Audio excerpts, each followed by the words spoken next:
अच्छी अच्छी रोमांचक कहानियां सुनने के लिए चैनल को सब्सक्राइब कर ले। मेरी मालकिन तीर्थ यात्रा पर गई तो अपनी 15 साल की बेटी को मेरे पास छोड़ दिया।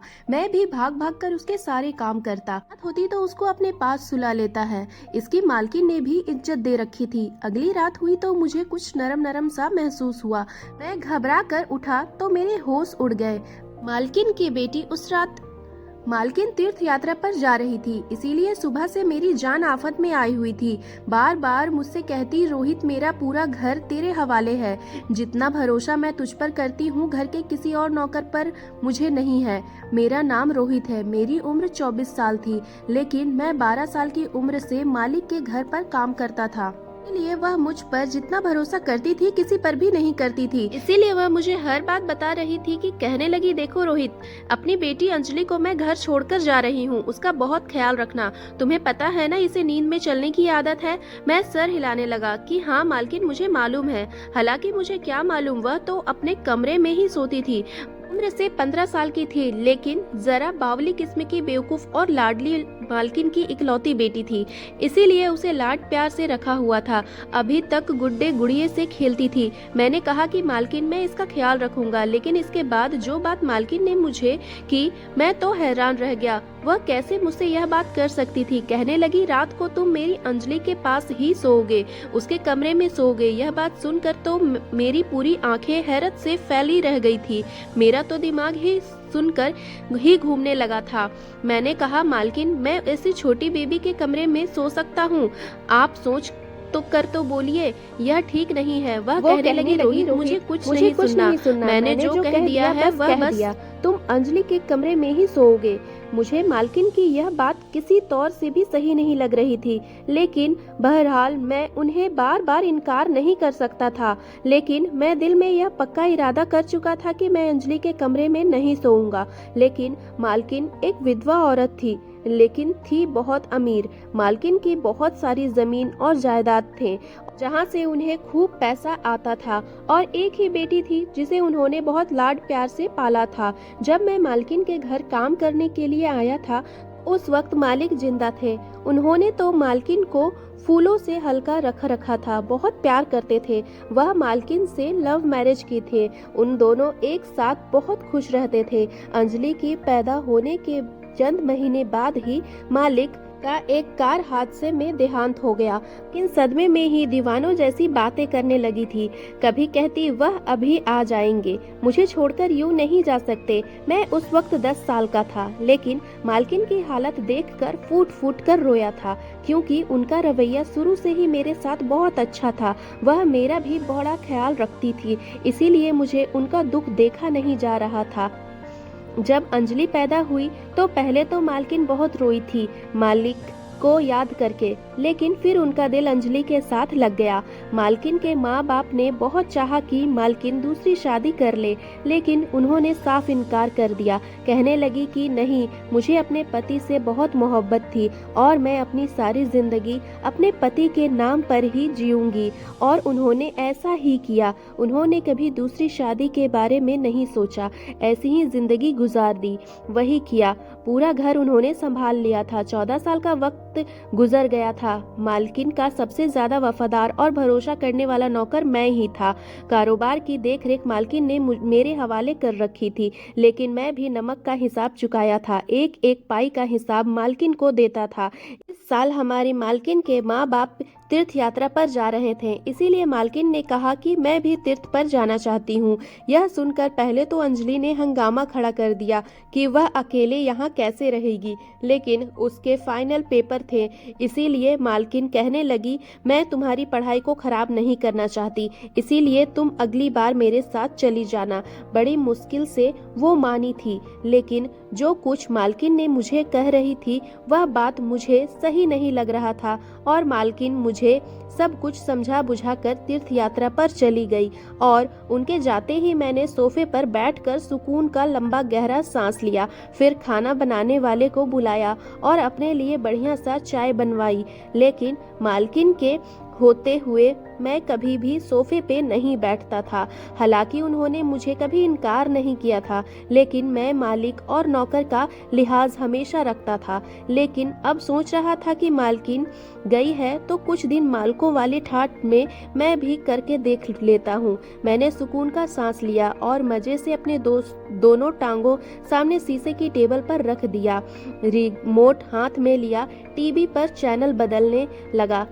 अभी मैं सोच ही रहा था कि कौन सा चैनल देखूं कि तभी कमरे का दरवाजा खुला और अंजलि हॉल में आई। जब उसने मेरे बैठने के तौर तरीके को देखा तो माथे पर बल डालकर बोली, रोहित के बच्चे, तुम्हारी शिकायत मैं माँ को करती हूँ। उन्हें लगाऊंगी कि कैसे उनकी कीमती टेबल पर तुम पाँव पसार कर बैठे हो। मैंने कहा, छोटी बेबी, ऊपर वाले के लिए मालकिन से मेरी शिकायत ना लगाना। मैंने फौरन ही टीवी बंद कर दिया और रिमोट साइड पर रखकर अंजलि माथे पर गुस्सा चढ़ाए आराम से आकर सोफे पर बैठ गई और रिमोट भी अपने हाथ पर पकड़ लिया। कहने लगी, माँ घर पर नहीं है तो इसका मतलब ये नहीं समझो कि तुम लोगों को मैं सर पर चढ़ाऊंगी। जब तक माँ नहीं आती मैं इस घर की मालकिन हूँ, इसीलिए जो मैं कहूँ तुम लोग वही करोगे।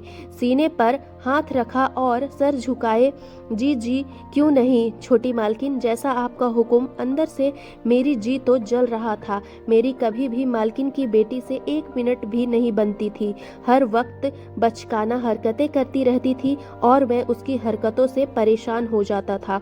वह मुझे बाजार में कई बार चक्कर लगवाती थी, कहती थी तुम ही मेरे लिए सामान लाओगे, ड्राइवर नहीं जाएगा, ना ही कोई दूसरा नौकर। मालिक भी उसे कुछ नहीं कहती थी क्योंकि वह उसकी लाडली बेटी थी। मुझे ही कहती थी, जाओ रोहित, जो छोटी मालकिन कहती है वह कर दो। चाय का कप नौकर लेकर आया तो मुझे बड़े खड़ा देखकर हंसने लगा और कहने लगा, अभी तो बड़ा रौब जमा रहे थे, आ गए ना अपनी औकात में। मैंने उसे घूर कर देखा, नजरों से देखने लगा। उसने चाय का कप टेबल पर रखा। जो चाय मैंने पीनी थी वो बड़े मजे से अंजलि पी रही थी। ऐसे ही पूरा दिन इधर उधर के कामों में ही गुजर गया। जैसे ही रात हुई मैं अपने क्वार्टर में जाने लगा तो अंजलि कही कि तुम यहाँ कहाँ जा रहे हो? रोहित, माँ ने कहा है कि तुम मेरे कमरे में सोओगे। ये सुनते ही मुझे मालकिन की बात याद आ गई। मैं हैरानी से अंजलि की तरफ देखा। मैंने कहा, छोटी मालकिन, मुझे अपने क्वार्टर के अलावा कहीं और नींद नहीं आती है। घर में और नौकरानी भी है, आप उन्हें अपने साथ सुला लें। वो कहने लगी, माँ ने कहा था कि तुम सोओगे तो मतलब तुम ही सोओगे। माँ की बात मैं नहीं टाल सकती हूँ। शराफत से आ जाओ मेरे कमरे में और कालीन पर जाकर लेट जाओ। मैं कमरे में आ गया तो लेकिन मुझे अजीब सा बेचैनी सी हो रही थी। अंजलि बेड पर जाकर लेट गई थी। उसने लाइट ऑफ कर दिया। कमरे में इस वक्त अंधेरा था। मेरा दिल बड़ी जोरों से धड़क रहा था। भले वह 15 साल की थी, लेकिन मैं तो 15 बरस का ना था। मुझे किसी की एक बात याद आने लगी जो मैंने कई बार सुनी थी, जहाँ एक मर्द और एक औरत हो वहाँ तीसरा शैतान होता है।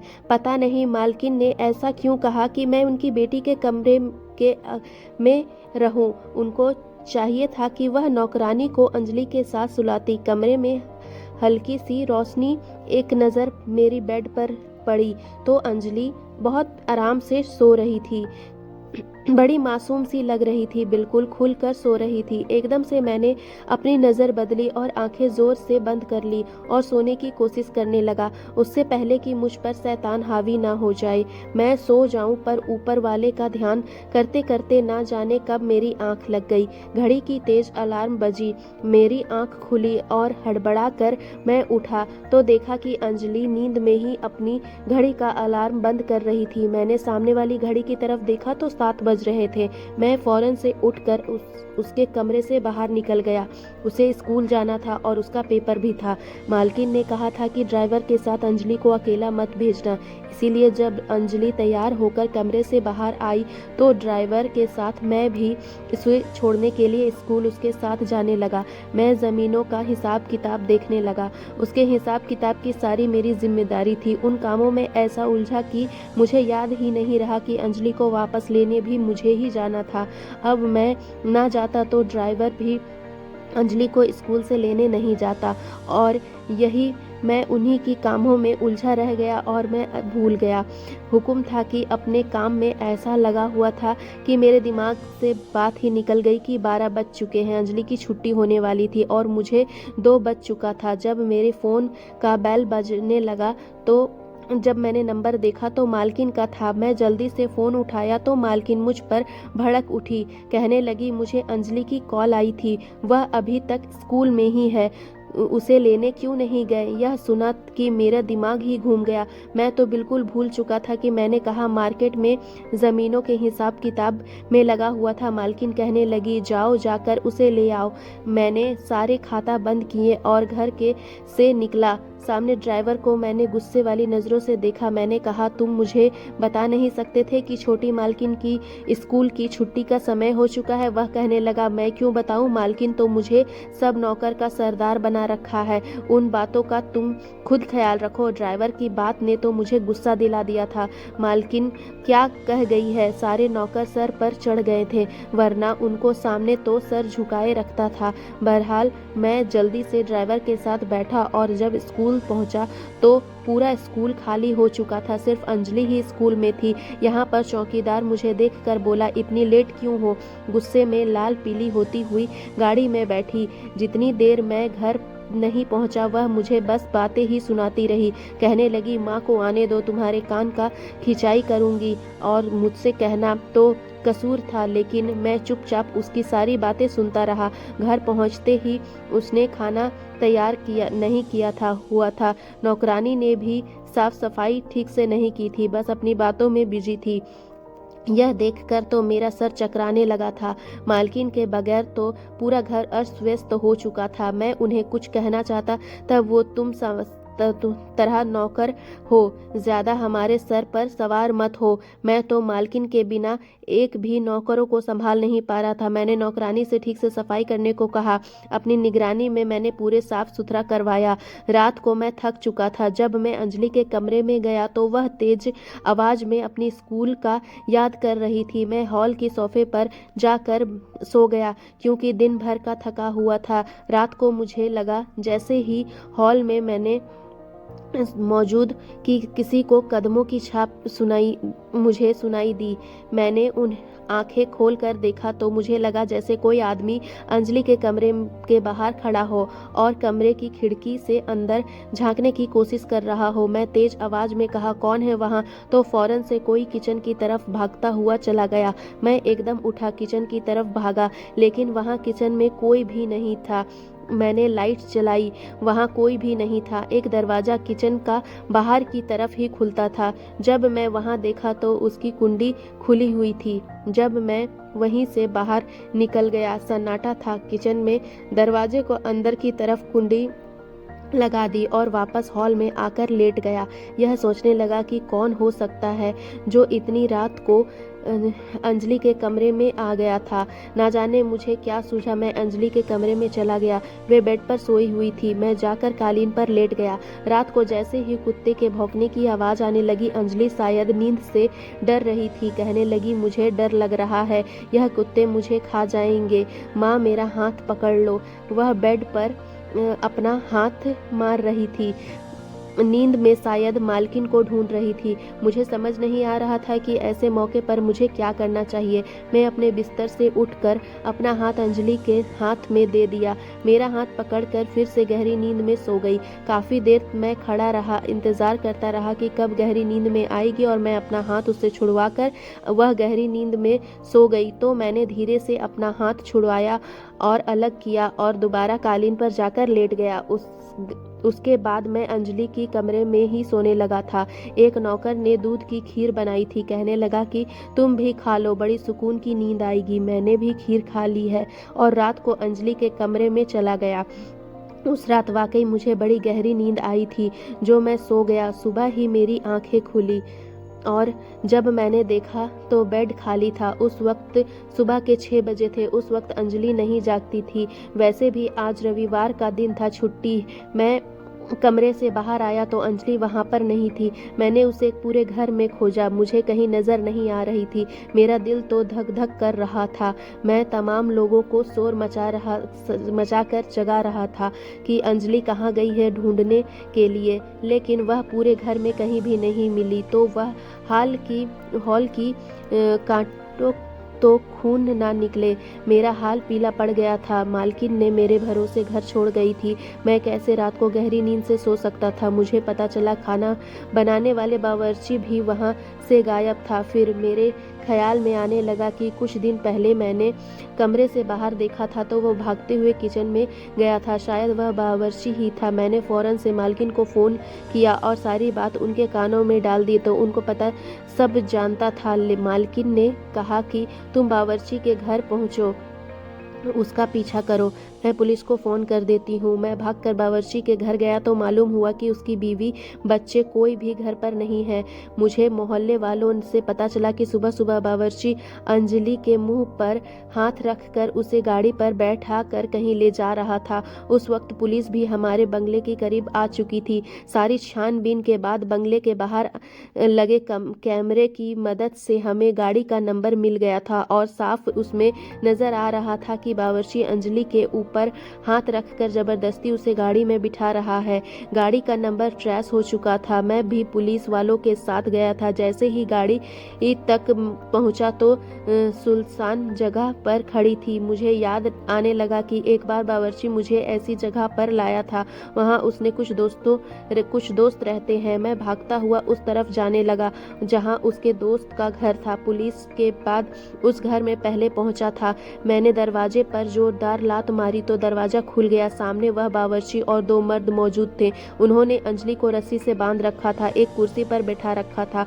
वह बहुत रो रही थी। यह देखकर तो मेरा खून खौल गया था। मैंने आओ देखा ना ताओ और उन तीनों की पिटाई करनी शुरू कर दी। पुलिस ने वहां पहुंच गए थे, उनको पकड़कर जेल में बंद कर दिया था। रोते हुए अंजलि मेरे गले लग गई, बहुत ही डरी हुई थी। मैंने कहा कि तुम परेशान ना हो, अब तक मैं जिंदा हूँ, तुम्हें कोई भी कुछ नहीं नुकसान पहुँचा सकता। चंद दिनों की मालकिन की भी वापस आ गई। मालकिन अंजलि को गले लगाकर रोने लगी और मुझसे कहने लगी, मुझे तुम पर भरोसा था, तुम मेरी बेटी की हिफाजत करोगे। मैंने इसीलिए ही तुम्हें अपनी बेटी की पूरी जिम्मेदारी दी थी और मैं चाहती थी कि हमेशा छोटी बहन की तरह समझता हूँ। अब तक मैं जिंदा हूँ, मैं बेफिक्र रहें तो आपकी तरफ कोई भी आंख उठाकर नहीं देख सकता और ना ही अंजलि की तरफ। यह सुनकर मालकिन बहुत खुश हुई। तो दोस्तों, कैसी लगी आप लोगों को ये कहानी? अगर कहानी अच्छी लगी हो तो प्लीज़ लाइक कर दीजिएगा और चैनल पर न्यू है तो प्लीज़ सब्सक्राइब कर लीजिए ताकि ऐसी अच्छी अच्छी कहानियाँ आप तक पहुँचे। मिलती हूँ नई कहानी के साथ, तब तक के लिए बाय बाय।